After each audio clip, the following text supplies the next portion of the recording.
গত পর্বে সুফি চাচারে নিয়ে বলছিলাম। সুফি চাচা সত্যি আল্লাহর অলি টাইপ একজন মানুষ। ভয়ংকর কষ্টের সেই সময়টাতে আমারে সর্বোচ্চ কেয়ার নিছেন উনি। প্রতি বৃহস্পতিবার ওনার রুমে আমার দাওয়াত থাকতো। আরো ২-৪ জন আসতো সেখানে। সবাই বলতে সুফি চাচার কিছু ভক্ত আসতো আরকি। চাচা সবাইকে নিয়ে জিকির করেন, মিলাদ পড়েন, ধর্মের বিভিন্ন বিষয় নিয়ে কথা বলেন। মানুষের অধিকার ও নৈতিকতা নিয়ে ওনার সবসময় কথাবার্তা।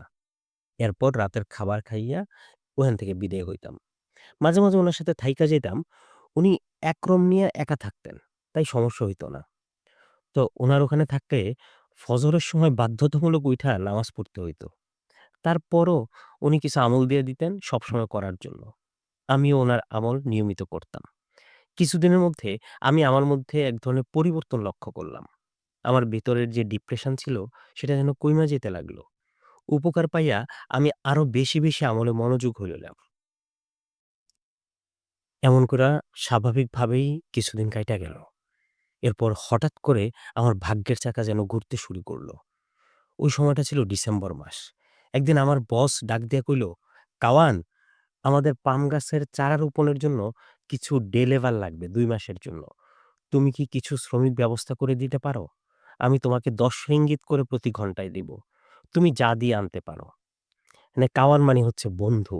মালয়েশিয়ান ভাষায় বন্ধুকে কাওয়ান বলে। ওরা কর্মচারীকেও বন্ধু হিসাবেই ট্রিট করে, বলে। সেজন্য কাওয়ান বলে সম্বোধন করে। তো যাই হোক, আমি বসের কাছ থেকে সময় নিলাম ৩ দিন।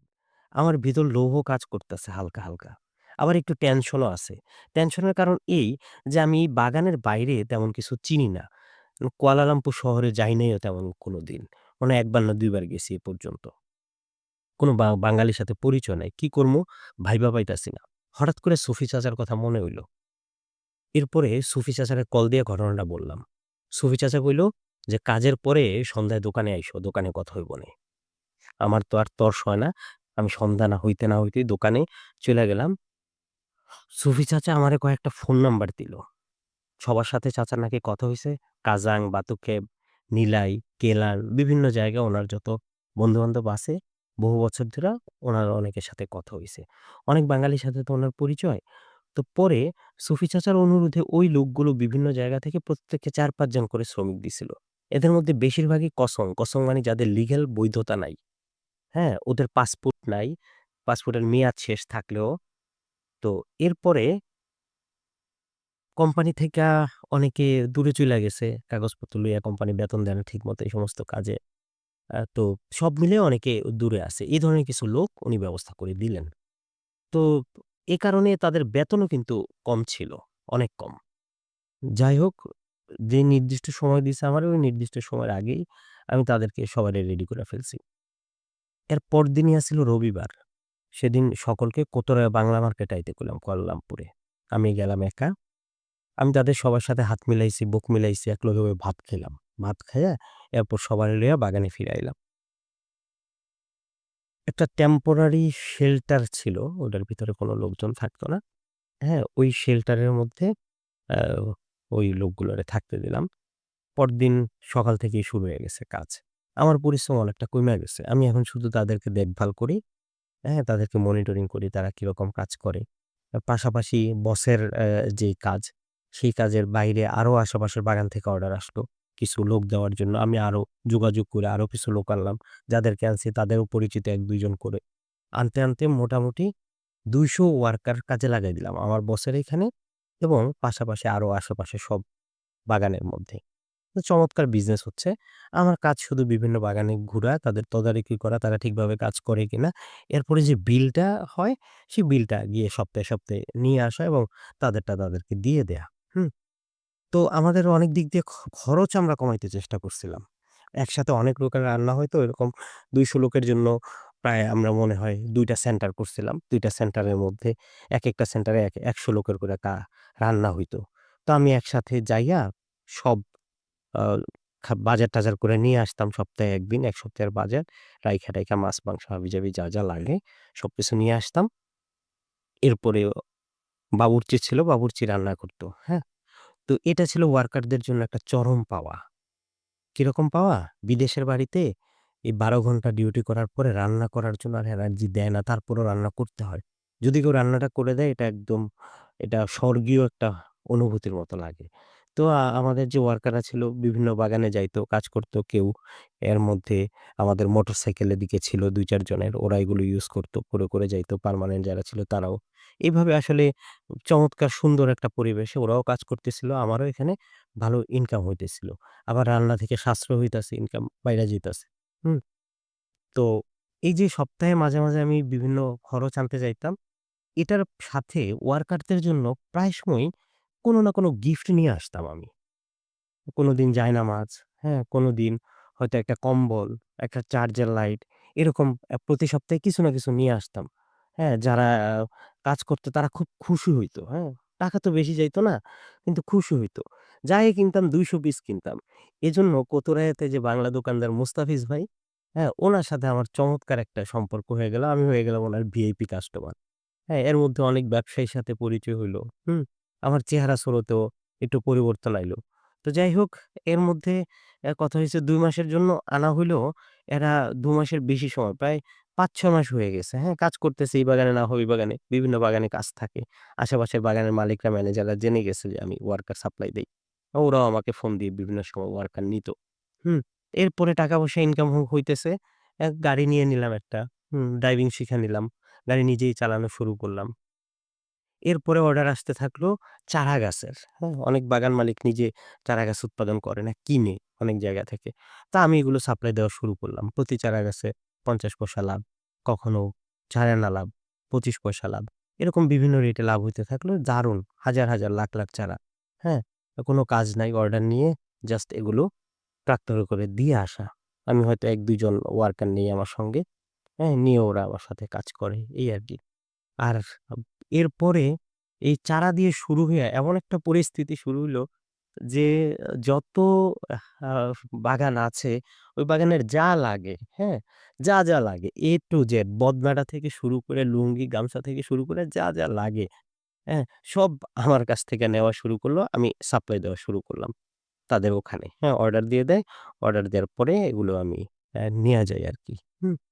তো তাদের বাগানের প্রয়োজন, নিত্য প্রয়োজনীয় জিনিসপত্র অনেক সময় অনেক কিছু দেয়। তবে শাকসবজিটা তখন আমি দিতাম না। ওরা ওদের মতো করে কিনে নিত বাজার সদাইটা।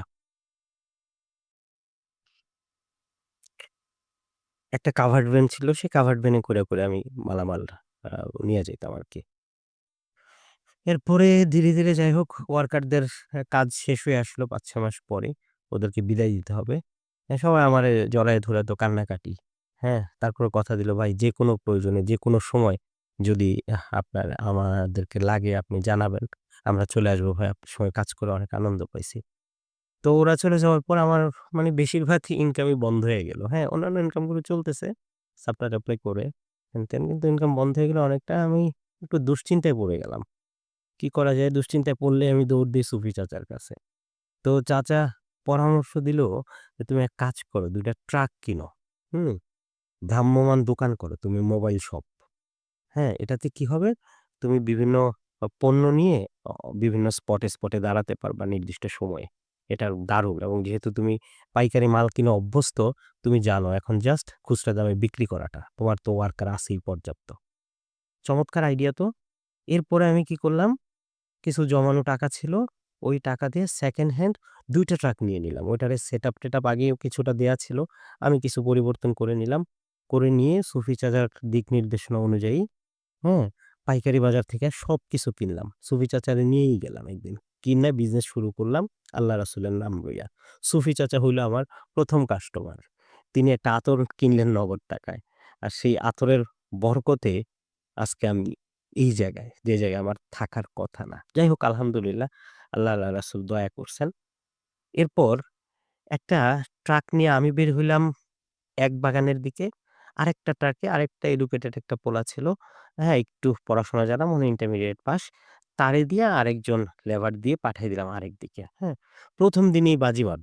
অবশ্য ১ম দিনে যাওয়ার আগে আমরা বলে দিছিলাম যে, অমুক দিন আমরা আসতেছি আ এখানে সব ধরনের পণ্য নিয়ে। এরপর থেকে এই ১ম দিন যেটা বলতেছিলাম, ১ম দিন একদম ফুল বাজিমাত। প্রায় সব কিছু বিক্রি হয়ে গেল।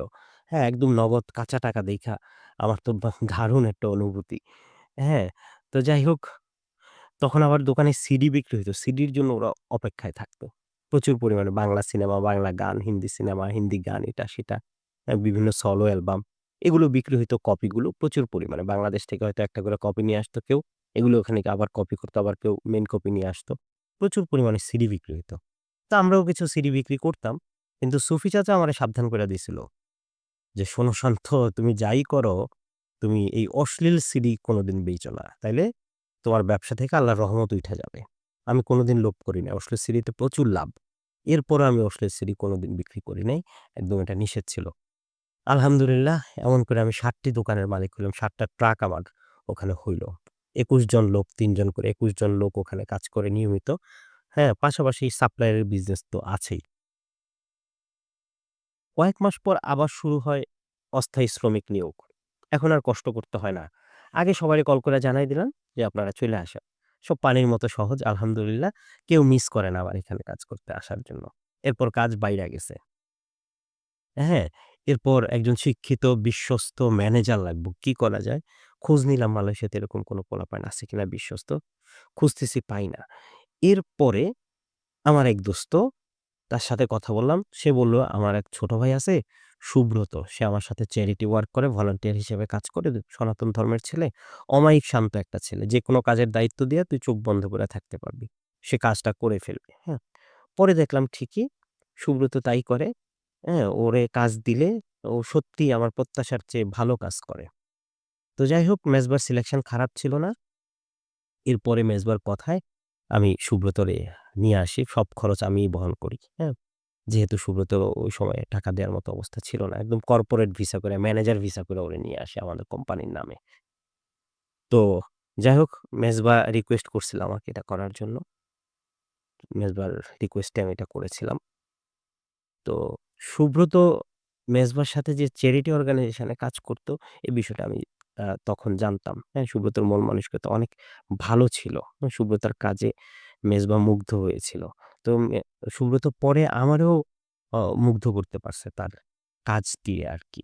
শুভ্র আসার পরে আমার কাজ হয়ে গেল অনলি 60% শুভ্রই বেশিরভাগ সামলায়। 40% এর দায়িত্ব শুভ্র নিয়ে নিয়েছে। হ্যাঁ? ১ম কিছু না বুঝলে জিজ্ঞেস করত। জিজ্ঞেস করলে আমি বলে দিতাম, "এটা এইভাবে করো, ওইভাবে করো।" কিন্তু সুব্রতরে কোনোদিন ধমক দিতে হয় নাই। এত দারুণ একটা ছেলে। হ্যাঁ? বরং আমি ভয়ে থাকি যে কোন কাজ আমার না ভুল হয়ে যায়। হ্যাঁ? তো ভুল হলে সে খুব ভারী গলায় কথা বলে। আমার এর মধ্যে কেমন জানি একটু ভয় লাগে। হ্যাঁ? একটা তমিজ, একটা শ্রদ্ধার একটা ভাব কাজ করে। যাই হোক কাজ-কাম একটু কমে যাওয়ায় আমি কি করব? আমার তো কিছুটা সময় বেঁচে যায়। তো বিভিন্ন ব্যবসায়িক সিন্ডিকেটের সাথে আমার পরিচয় হলো কেএল এর মধ্যে। হ্যাঁ, তাদের সাথে ওঠা-বসা শুরু করলাম। হ্যাঁ, অনেক বড় বিগ মার্চেন্ট এর সাথে পরিচয় হইলো। হ্যাঁ, বিভিন্ন হোটেল রেস্টুরেন্টে আড্ডা, ওখানে কথাবার্তা বলা, বিভিন্ন বিজনেস প্ল্যাটফর্ম গুলোতে অ্যাটেন্ড করা। এইরকম একটা সোশ্যাল গ্যাদারিং শুরু হয়ে গেল আমার। তো যাই হোক এরপরে আছে আরো অনেক থ্রিল, অনেক মজার কথা। সেই কথাগুলো নিয়ে হবে আগামী পর্বে। ভিডিও যথেষ্ট বড় হয়ে যাচ্ছে। সে পর্যন্ত ভালো থাকবেন। আসসালামু আলাইকুম।